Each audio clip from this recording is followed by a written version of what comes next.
What's up, everybody, and welcome to ITG Daily, the show that brings you the hottest in gaming news. I'm Drew Bosa. You can find me on Twitter at ArtisticGamer28, and that's the one, the only, is Scott Savage. You find him on Twitter at Savage. Scotty, happy Friday.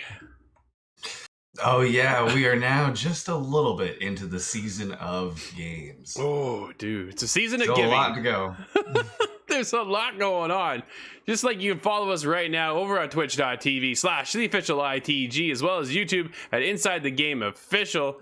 Hit us up over there, but if you can't join us live, hit us up later. InsideTheGame.ca, podcast services and TV streaming networks around the globe. Scott, coming up on today's show, GTA Trilogy launcher goes down. The Trilogy also does not live up to our memories from the past, and Far Cry leaves Ubisoft after 10 years.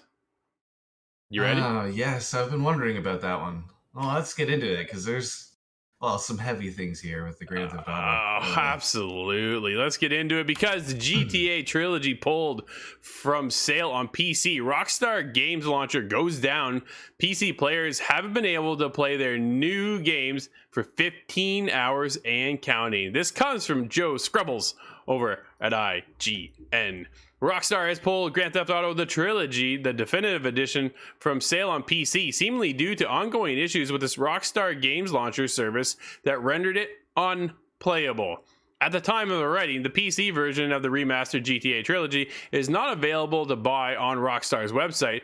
Those who did buy the game on PC are unable to play it, as the Rockstar Games launcher, which is required to play the collection, has been offline for 15 hours. Dude, just a few hours after the release of the collection, Rockstar support Twitter account explained, services for Rockstar Games Launcher and supported titles are temporarily offline for maintenance.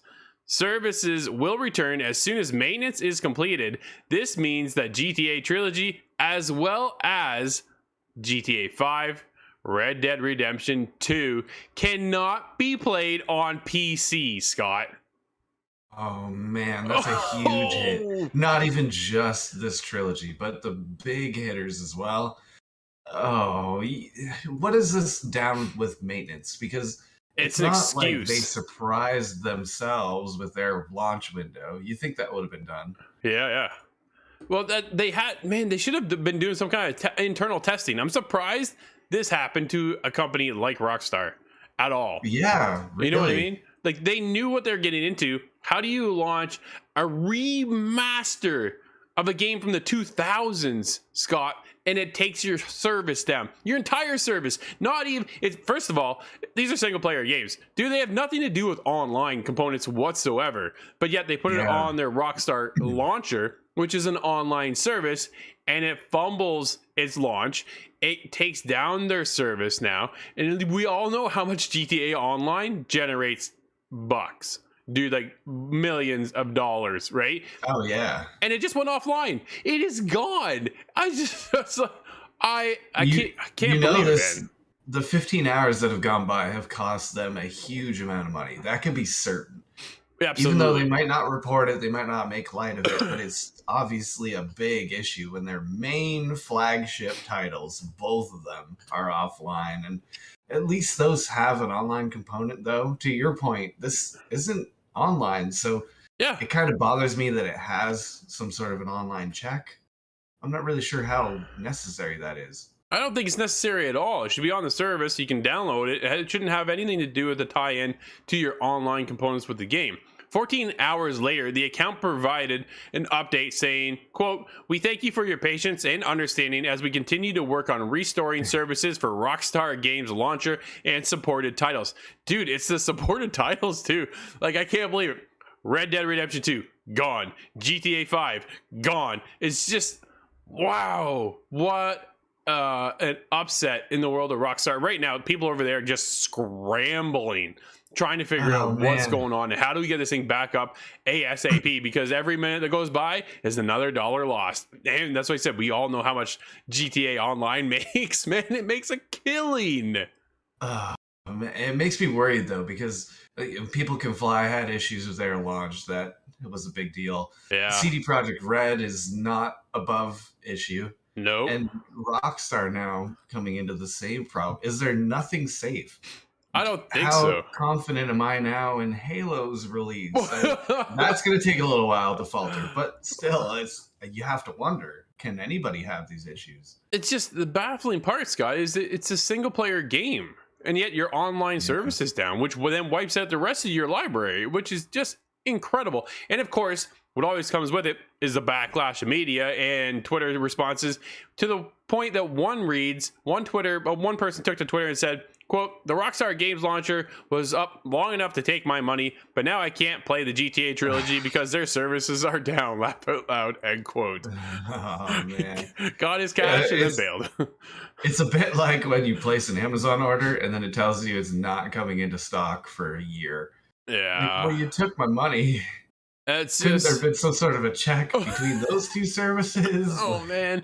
I It's suppose that's why they took it off the website. But oh, what a mess for the it's people involved. unfortunate, but those who are playing as Scott, which leads us into our next topic, is not remembering things that we used to.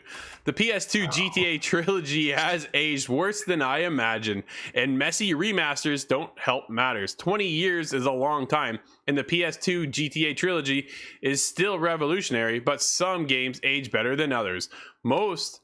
For the most part, these three feel every bit of their 2019 and 17 years. This comes from Alex Donaldson over at VG 24/7. The new GTA trilogy, the definitive edition, released is a chance to revisit some of the all-time classics, but compared to some other remasters I've had the pleasure of playing recently, the original source material is really showing its age. I think that's the biggest thing, Scott. Where do you stand on remasters versus a complete remake? Well, for most cases, I think I appreciate the remaster just a little bit more because it Okay. keeps a lot of the core elements the same. Whereas a remake is just complete reimagining, and that's fun in some scenarios, but I think I like sticking to the source. In this case, though, it does make sense that 20 years ago, it has to show through somehow. Well, It's exactly. not just a graphical issue, but I've I've heard this re-release has some issue there as well. Yeah. But it's so unfortunate. 'Cause I look back and I think, well, I'm not sure how well I can really gauge this one because I was 9 years old when Grand Theft Auto 3 came out. Now I did play it, but how is it going to compare to that experience? Well, Something I can't replicate. no, for sure. He says, these are some of my favorite games of all time, but still, it's impossible to entirely ignore just how ancient these games often feel. Last year, we got a collection of Mario games that included the 25-year-old Super Mario 64, and I was blown away by how well the game has aged. Its movement, the feel of it, it's still tight and satisfying to this day, despite being a prototypical blueprint 3D adventure. GTA 3 is likewise a genre and generation defining feat that is still emulated to this day, but it doesn't feel anywhere near as timeless. There is sloppiness to the way it moves and handles that betrays its natural and trailblazer more than some of the other games of its era. Perhaps part of the problem is often open world games have evolved and expanded so explosively since the trio was released. I think that's the other side of it too, Scott. And if you get into the nitty gritty, like Alex did a huge article over here, and I just kind of picked a couple things. Go check it out. It's a great read. But the biggest thing he kind of steps on, makes point of, is that GTA is a timepiece, Scott, for that specific era, right? Because they touch on political points, they touch on pop culture from that timepiece, and we've seen the evolution just within the GTA series itself. And he goes on and talks about some of the writing from then just doesn't really jive with how we feel now, and the evolution of that too, right? Well, there's definitely some things you cannot say nowadays that they definitely did in those games, which may have been taken out. But I've heard there's other issue as well. Some of the character modeling is Awful. Yeah, really bad. And the things that were very core to the game, especially in Vice City, have been omitted. Like certain music tracks, they couldn't get the right to. There's no Michael Jackson. Sure. There's things that you might on paper don't sound like a big deal, but when you're playing it, it's a huge deal, right? As long as they have a half hour of Laszlo, I'll be okay. Dude, everything changes because Mario is Mario. Dude, if you played Mario 1 still transfers well over to this age. We all know because Nintendo keeps selling it to us. But that's the biggest thing, right? That's a platformer that just thrives because it was so well done back then, and it's great now to this day, and it stands the test of time. GTA 3 was a huge step forward within the industry. It introduced basically open world scenarios, an open world living and breathing game, and it brought everything to the forefront of where we are today, more or less. But it's a pulp culture timepiece from back then. And like I said, it doesn't sometimes transition so well to these days. The stereotypes and everything that's in that game from that time period doesn't jive well with today's standards whatsoever, right? The graphical fidelity you talk about as well, they didn't transition that very well over to next gen. You can't obviously just port that 20 years ago over in today because people wouldn't have it. But to even try to remaster some of that still hasn't gone over well. They're still chunky, they're still blocky. I saw one graphic this morning that had a woman with a bandana on from the original game, which actually the original game looked better than the remastered version. Right? It's just like, what happened? And that was their question mark, going, what happened here? Like, why the big change, right? Yeah. What intern was put with these graphical changes that thought that this was a better result instead of 20 years ago? That's awkward. But this is all really frustrating to me because I know there's a big modding community surrounding all of these games. Yeah. I know there's going to be 100 modders that'll say, I could have done a better job. Sure. And in fact, they have. In the case of Grand Theft Auto 4, there's a realism kind of mod to that. There's all kinds of stuff that blew that game up. So when I was thinking of these being remastered, that's kind of what I was expecting, but not what we got at all. It doesn't sound like it. Maybe some games, Scott, just don't need to be remastered. They just need to live in the past and be remembered for what it was at the time. That's true.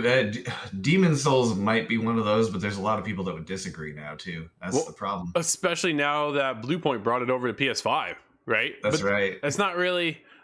I almost want to say that's like a remake though, in that sense, right? And that's where I struggled too when we get into the world of Mass Effect, is that it was still so similar to the very first one way back that I still couldn't get into it. A clunky game from back then is still a clunky game now for me, right? I couldn't get into it then. I tried now, it wasn't enough for me. I still couldn't get into it. So maybe some games, dude, we just leave them behind. Remember the good times that we had with them, and that is it. So, but we'll see what's happening with the GTA and how long they're going to take Rockstar to get it back up and running. But the biggest thing is, dude, they got some fumbling steps. It seems like everything launching these days just has one heck of a hurdle to get through. There's just troublesome times right now in the gaming industry that they're not solving, which you think would have came out smoothly. Like, to me, dude, this should have been a blockbuster hit out of the park. It's just a remaster, bring it over, everything works. Dude, it doesn't work. There's still issues. The graphical issues. There's this, that, the other. There's so many things going on that I'm kind of shocked coming out of Rockstar that it's gone this rocky to start with, and it's not as smooth as I kind of expected it would have been. Yeah, no, it makes me worried for everyone across the entire industry. Yeah. Oh man, absolutely. I guess, right? Good point, Scott. But let's move on to what's happening in the world of Ubisoft. Far Cry lead leaves Ubisoft after 10 years. This comes from Wesley LeBlanc over at Game Informer. Far Cry executive producer Dan Hay has announced his departure from Ubisoft after working there for over 10 years. The news comes by way of Video Game Chronicles, which reported that Hay will officially be gone from the company behind Far Cry, Assassin's Creed, and Tom Clancy's The Division tomorrow, which would be, I believe that's today. Ubisoft told VGC that Hay has not revealed what's next for him, though. After more than 10 years at Ubisoft, Dan Hayes announced that he will be pursuing a new chapter in his professional life, and he will be leaving on November 12th. Yep, today. Dude, here's my question to you. New studio? Oh, that is possible. That's exactly where I went. It's certainly possible. Now, because he hasn't really divulged too much, that kind of makes me nervous on his behalf. It seems like a kind of a messy breakup if he doesn't have a destination in mind. But yeah, I'm not inside the guy's head. I don't know what he's planned. So I hope there's something more. And if he's continuing his professional career, that seems to be video game related, right? So does he fit into another company exactly? Or is this really a new startup? Is he going to join Dr. Disrespect in his studio? I always remember that one talking to you, because I know he's your favorite. Yeah, he's right up there. Dan has been the executive director of Far Cry and has developed an incredible multidisciplined team to produce what has become one of the most popular games in Ubisoft history. While Dan has not announced where his path is taking him, we are confident that he will offer him the new challenges and experiences he seeks and deserves. We thank Dan for his many contributions over the years and wish him all the best in the future. That comes from Ubisoft themselves. So very PR-esque, Scott. There's no doubt about that, right? Yeah, I'm kind of curious where he goes, what he's up to next. And I think whatever he's up to next, we're not going to see for a while anyways. But he could be working on developing a new team, bringing in a new studio, starting up a new studio. Who knows where he goes? Ubisoft says that for now, the Far Cry team will be led by Sandra Warren in Montreal, alongside other producers and directors. As noted by VGC, Hay was most hands-on with the Far Cry series and Far Cry 5, where he served as a creative director. However, he was a producer in Far Cry 3, 4, Blood Dragon, Primal. Dude, we need a Primal 2, and New Dawn. Yes. Yeah, I could go for Primal 2. Primal 2. I'm surprised. That's the one that when they came out with any sort of plan, the first one I think of is, okay, well, here it comes, Primal 2. No. No, Far Cry 6. Which we'll get Far Cry 3 2 before we get Primal 2. Dude, we're not gonna get Vaz again. He was so good. Far Cry 3 is still probably one of my favorites of all time. I'm not sure how many people like New Dawn, but after Far Cry 5, we got into New Dawn. I like New Dawn better than Far Cry 5.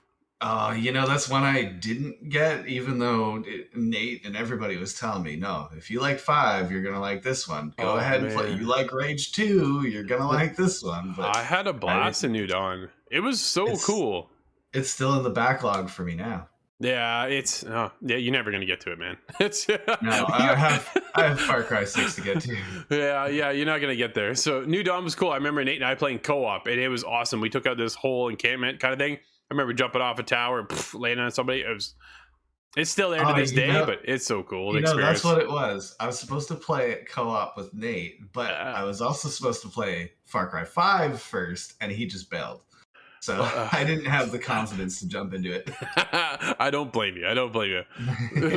Let's move on to the world of Twitch and the Switch. That's right, because Twitch comes to Switch. This is Marcus Stewart over at Game Informer. If you've been looking to watch your favorite Twitch streamers on the go and don't already own a smartphone, who doesn't own that? A Twitch app is now available on Switch. Nintendo tweeted the surprise announcement yesterday that you can now download an app from the Switch eShop. You can now watch your streamer of choice play Animal Crossing New Horizons or complain about the Nintendo 64 emulation on the online expansion pack. Given the lack of many popular streaming services on the eShop, such as Netflix, the fact that Twitch made it to the cut is a small miracle. Yeah, when I got my Switch, I tried to download them all, and I noticed that it was missing. I thought that was kind of strange. I really wish I dropped you a beat for the title of this one. That's yeah, no, I'm sure you did.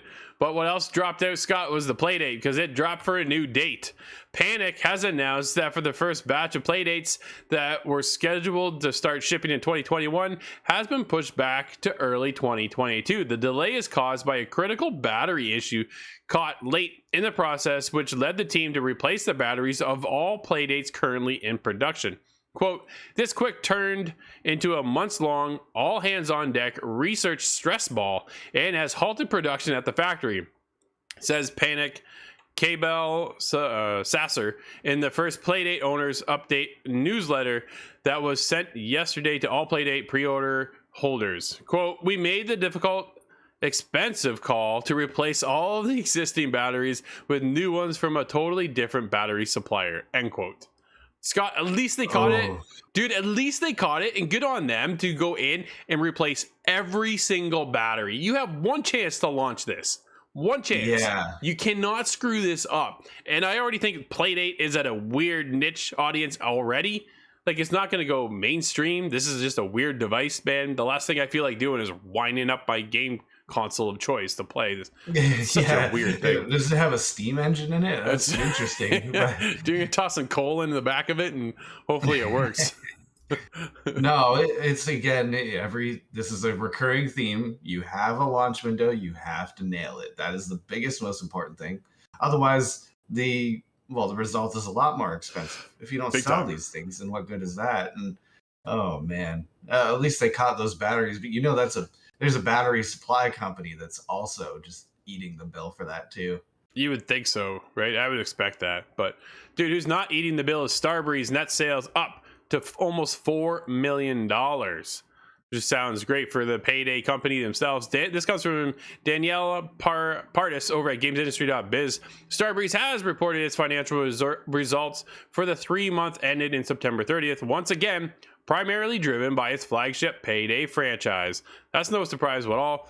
For the quarter, net sales for the company reached $3.9 million, increase over the $3.6 million made in Q3 2020. The Payday series alone accounted for $3.5 million. The firm noted a 10% increase in Steam sales for Payday 2 which was during quarter 3, driven by the 8th anniversary of the title. 8 years that game's been going, man. Holy. Scott, we gotta play it, dude. I still haven't played it. Yeah, it's killer, man. I want to play this game, but earnings before interest, tax, it doesn't matter. It had a steep decline. They're back on the rise. Payday 3 is still in production. That's all we need to know, dude. Look for I think that's what spurred on the sales. Is everybody kind of got reminded? Oh yeah, Payday. Hey, 3's coming out. Why not? And then that just led to a big uptake. That makes a lot of sense. Absolutely. And I've got high hopes for Payday 3. I think that's going to be the introductory one for me. And I hope they nail their launch window. Here's hoping. Dude, who has it? I was gonna do a direct transition here, but I'm not gonna do it.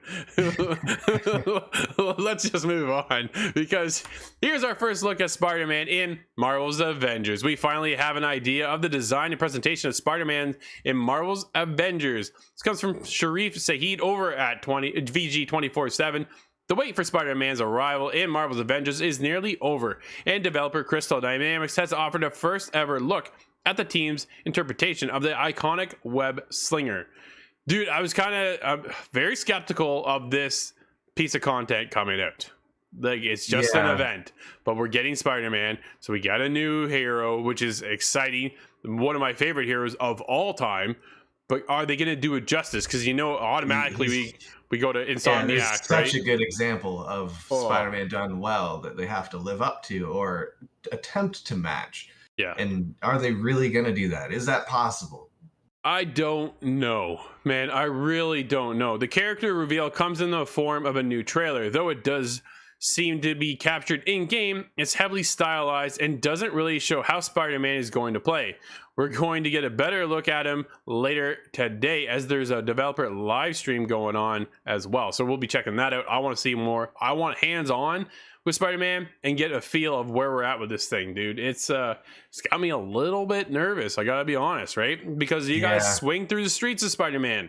I was gonna say, that's the first thing we need to see how the rope slinging works. And the technicalities behind that. Because if it's clunky, that's not gonna fly. It's not going to fly at all, right? People are going to hate it. They're going to hate on what's going on with this game and make things even worse. But because right now there's a sky cap as Iron Man. There's a sky cap in the game. You can't just fly up and away you go. It's like you hover just above the building. So I'm like, man, I don't know about this. Like, I should be way up here. They could do it like Spider-Man 1. Remember Spider-Man 1? Yeah, you're just web slinging off of the moon and Uncle Ben or something. Exactly. Yeah, for sure. But Scott, that's going to wrap up today's show, dude. But before we head out, what games do we have coming out today? Well, I mentioned we are just past the initiation of the storm. We only have one release today, but that is still a large one. This is on the Switch, and that would be Shin Megami Tensei 5. Nice. And that's going to wrap up today's show, everybody. Thank you for hanging out with us. It's been ITG Daily. I'm Drew. That's Scott. We'll see everybody next week on Monday. Have a great weekend. We'll see you inside the game.